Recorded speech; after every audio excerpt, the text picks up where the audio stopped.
किसान दोस्तों, आज हम एमएसपी के मामले पर कुछ विचार चर्चा करने के लिए ये वीडियो बनाने का प्रयास कर रहे हैं, क्योंकि जो एमएसपी का मैटर है इस पर तरह तरह के भ्रम फैलाए जा रहे हैं, तरह तरह की अफवाहें चल रही हैं। कभी कहा जा रहा है कि पंजाब में तो एमएसपी मिल रही है, पंजाब में जब एमएसपी मिलती है तो पंजाब के लोग शायद दूसरी स्टेट के लोगों का सहयोग नहीं करेंगे, ऐसी भी अफवाहें चल रही हैं। ये बातें बहुत सीरियस हैं भाइयों। और कभी यहाँ इधर ये भी बात फैलाई जा रही है कि एमएसपी सरकार कैसे दे पाएगी, इस पे भी विचार करेंगे हम। सबसे पहली बात तो मैं ये कहूंगा कि जो ये कहा जा रहा है कि पंजाब में एमएसपी है, इसी बात पे हम चर्चा करेंगे कि पहले देखिए, पंजाब में मक्का की एमएसपी 1840 रुपए थी और किसानों को 600, 700, 800 रुपए प्रति क्विंटल मक्का बेचना पड़ा। पहली बात, मूंग की आदेश दिया गया कि सभी किसानों से उनकी जमीन की गिरदावरियां ली जाएं, उनकी जमीन के नंबर लिए जाएं, उनकी जमाबंदियां ली जाएं और उन्हीं के हिसाब से 25 क्विंटल प्रति एकड़ धान की खरीदी की जाएगी। ये आया था सरकार की ओर से।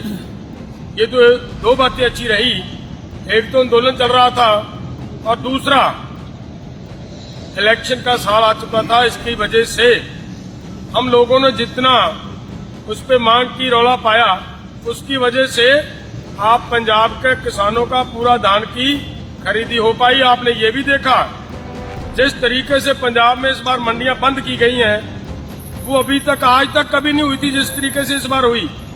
प्रयास वही था कि किसी न किसी तरीके से पंजाब की धान की कम से कम खरीदी की जाए, मामला यही था। तो मेरा कहने का मतलब ये है भाइयों कि अगर इस बार 25 क्विंटल किया है तो हरियाणा में 20 क्विंटल है, अगली बार पंजाब में भी 20 क्विंटल कर दिया जाएगा, उससे अगले साल पंजाब में 18 क्विंटल कर दिया जाएगा। तो जब ऐसा करने पे सरकार तुली हुई है तो कहां पे पंजाब में एमएसपी है? एमएसपी की बहुत जरूरत है पंजाब को भी, और पंजाब के किसानों को भी एमएसपी की जरूरत है, ताकि सभी फसलें 23 फसलों की एमएसपी देती है सरकार। अगर 23 की 23 फसलें एमएसपी पे बिकने का यकीनी हो जाए, कानून बन जाए, तो मैं वायदे से बात करता हूं कि पंजाब का पानी बच सकता है। किसान धान से पीछे हटकर और फसलें की खेती करनी शुरू कर देंगे। एक तो बात ये है। दूसरी बात जो ये कही जाती है कि पंजाब में अगर पूरे देश में ये गारंटी का कानून बन जाएगा तो पंजाब का कोटा घट जाएगा, पंजाब का किसान का धान नहीं बिकेगा, पंजाब के किसान की गेहूं नहीं बिकेगी। क्यों भाई?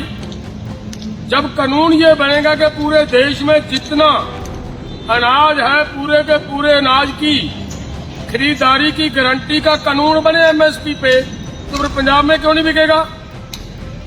देखो पंजाब में भी बिकेगा। अगर हम लप्पा पोची करेंगे, अगर कहीं पे भी हम सरकार से समझौते करने की बात करेंगे, हम नीचे होकर अपनी मांग से कुछ नीचे की बात मानकर अगर समझौते करने का प्रयास करेंगे, तो हमने ये तो बात देखी है ना, आज तक केंद्र का जो रवैया पंजाब के प्रति रहा है, पंजाब को कहीं में भी इंसाफ नहीं मिला और पंजाब की भी एमएसपी जाएगी। मैं दावे से बात करता हूँ। इसके लिए पंजाब को एमएसपी की गारंटी के कानून के लिए लड़ने की बहुत आवश्यकता है और हर हाल में हमने उस पर लड़ना है।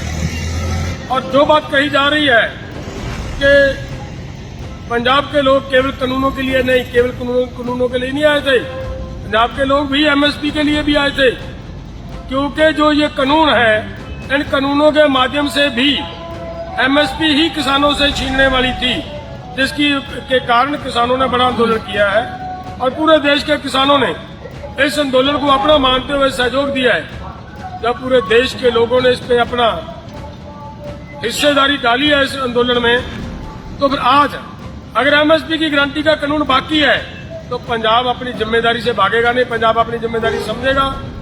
पंजाब उतनी देर तक रहेगा जितनी देर तक एमएसपी की गारंटी पे कोई फैसला नहीं हो जाता और सभी पूरे देश के किसान संगठन, पूरे देश के लोग जैसे फैसला लेंगे उनके साथ रहेगा पंजाब। पंजाब पीछे नहीं हटेगा।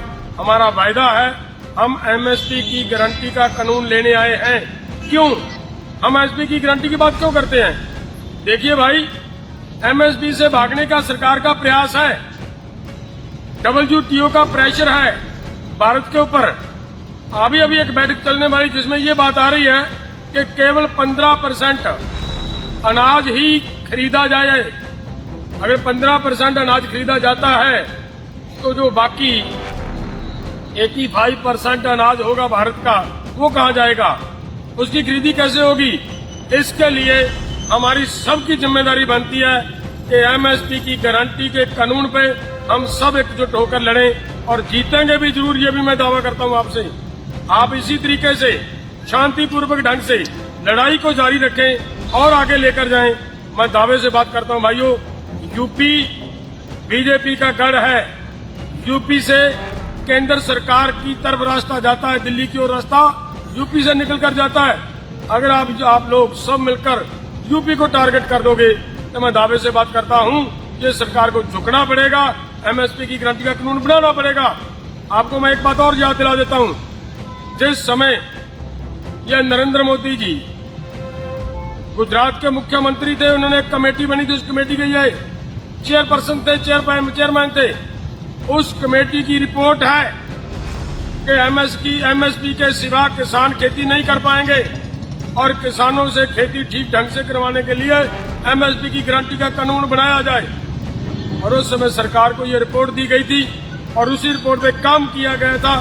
और मैं ये कहना चाहता हूं कि मोदी जी, अगर आप उस समय ऐसी रिपोर्टें दे रहे थे तो आज वो आप ही के हाथ की बनी हुई रिपोर्ट सरकार के पास पड़ी है। कृपया उसी रिपोर्ट पर अमल करते हुए एमएसपी की गारंटी का कानून बनाएं और पूरा देश एकजुट होकर लड़े। मैं दावे से बात करता हूं कि ये 100% एमएसपी का गारंटी का कानून बनेगा। और पंजाब में फिर से इस पूरे देश को विश्वास दिलाता हूं कि पंजाब पीछे हटने वाला नहीं है, ना कभी हटा था। देश की आजादी के समय 92% कुर्बानियां पंजाब के लोगों की और हरियाणा के लोगों की थी और आगे भी ऐसे ही योगदान डालते रहेंगे। धन्यवाद।